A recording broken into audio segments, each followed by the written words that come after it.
Hello everyone, welcome back to another episode of 2-Minute Tutorial. In today's video, I'm gonna guide you through how to log into Dalle 2 account. Watch the video till the end and don't forget to subscribe to our channel by hitting that subscribe button. Press the notification bell so that you'll never miss another upcoming upload from us. In order to access your Dalle 2 account, you'll first need to log into your OpenAI account. So in order to do that, open up a preferred web browser.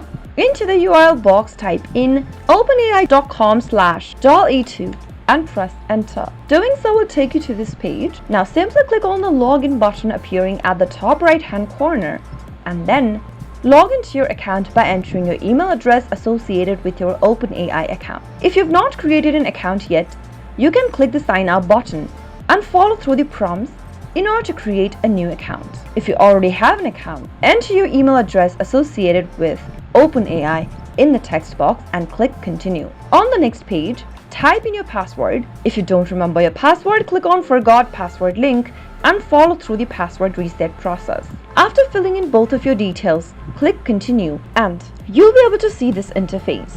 Click the Dalle option under OpenAI and you should be able to log into your Dalle 2 account. That is how it can be easily done. If you found the video to be helpful, go ahead and give us a thumbs up. I'll soon be back with more videos like this. Thank you for watching.